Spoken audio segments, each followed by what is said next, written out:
Un mari, c'est un mari. Une femme, c'est une femme.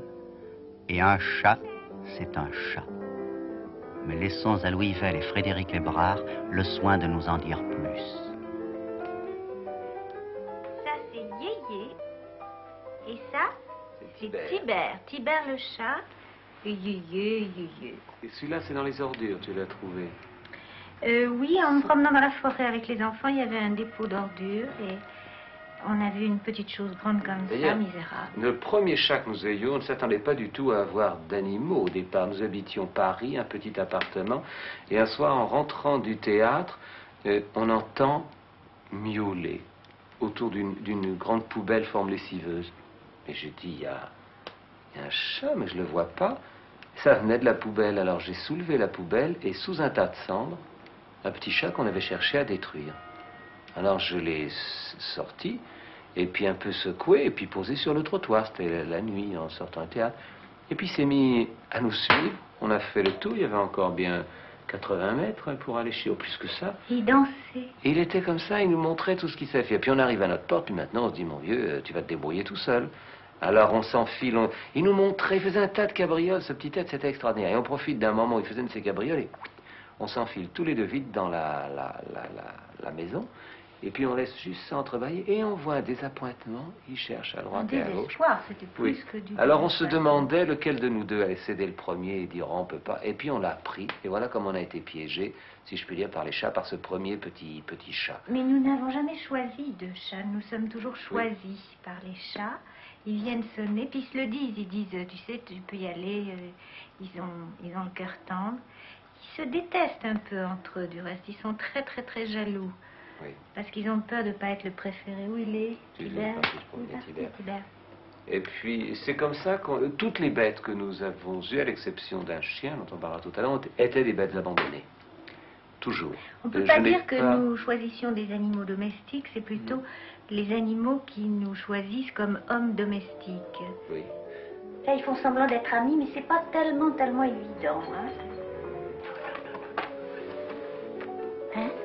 Comment peut-on résister à l'appel d'un petit être qui vous a choisi et qui a besoin de vous pour exister?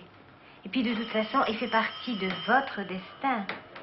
Celui-ci, par exemple, le soir, tous les soirs, quand il entend la voiture, quand je rentre du théâtre et que je mets la voiture sur le terrain en face, tous les soirs, il sort et vient autour de la voiture, vient m'accueillir, je le caresse, il se met sur les pattes de derrière, et puis je le caresse, je lui parle. Mais c'est très émouvant de le voir. Quand moi je reste à la maison et que j'attends Louis pour souper après le spectacle, il prépare tout avec moi, il fait tout avec moi. Il monte dans la chambre, il redescend, il va dans la salle de bain, il va dans la cuisine, il me suit partout. Il met une bûche dans le feu, il monte du vin de la cave, et il attend et il sait que c'est la fête. Bien, désintéressé, tu trouves pas? Non, tout à fait, oui. Ça a été au théâtre ce soir? Très bien. Très très bien. Bah, tu sais, les recettes ont remonté. Il n'y a pas de doute que après les fêtes, il y a toujours un peu un creux. Et là, c'est reparti. Okay. Tu es heureux, toi? Et ton frère? Où est Dans ton sa frère? petite maison? Oui. Donne-lui quelque chose, toi, c'est toi qui... C'est moi qui suis faible. Tu sais, quand je suis toute seule dans la maison le soir, et qu'on t'attend tous les deux, il sait très bien ce qu'il est en train de faire et ce qu'on est en train de faire. C'est bon? Oui, c'est bon. Sans vin, je ne pourrais plus vivre, moi. Et sans moi aussi, j'espère. Bien sûr.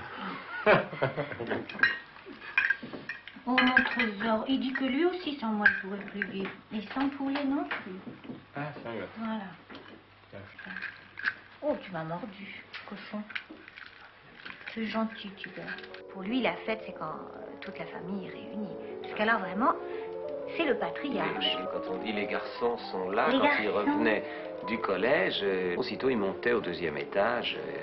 Ah oui, oui, il était très... Et quand nous grondions les garçons quand ils étaient petits, ils nous engueulaient. Ils disaient miaou. Quand on les mettait au coin, ils venaient les consoler.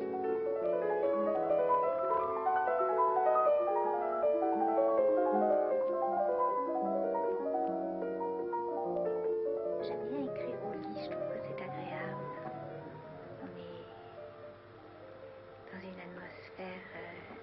tranquille. Puis vous voyez, il est là, il a repris sa position. Tu aimes ce que j'écris? Il s'en fout. J'aimerais être un chat. Ça doit être formidable. Pourquoi? Un sens du confort, un sens de la volupté d'être extraordinaire, une grâce. Et puis aussi une possibilité d'attachement extraordinaire. Je crois beaucoup aux chats. Je crois qu'ils sont capables d'exprimer et de ressentir l'amour, en tout cas une certaine forme d'amour. Envisagez-vous d'écrire sur vos chats? Oui, mais j'ai déjà écrit sur les animaux, j'aime beaucoup. Je trouve que c'est très instructif. Le monde est plein de sauterelles qui se noient, de fourmis enfumées, de chiens perdus, de chats abandonnés. Que de fois ai-je ouvert ma porte à des clochards au pelage inculte, aux manières brusques et peureuses. Le dernier vint pour la Saint-Sylvestre, comme dans un conte de Daudet.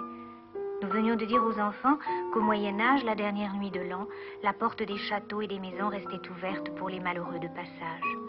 Un miaulement rauque fit tourner les têtes vers la porte qui donne sur le jardin.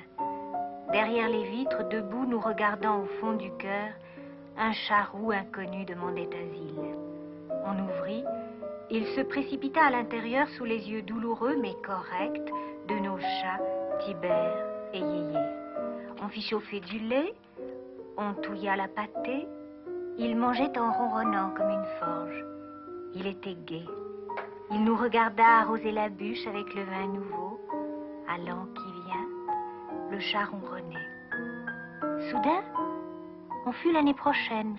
On s'embrassa et il fut content parce qu'on le gratouillait partout en lui souhaitant la bonne année. Alors il demanda à sortir à voix basse parce que c'était pour faire pipi. On ouvrit la porte, il s'en alla et ne revint plus. Mais que de cadeaux tu nous as laissés, chat. Tu nous as prouvé la nécessité de la porte ouverte. Tu nous as fait penser à nos semblables, les hommes.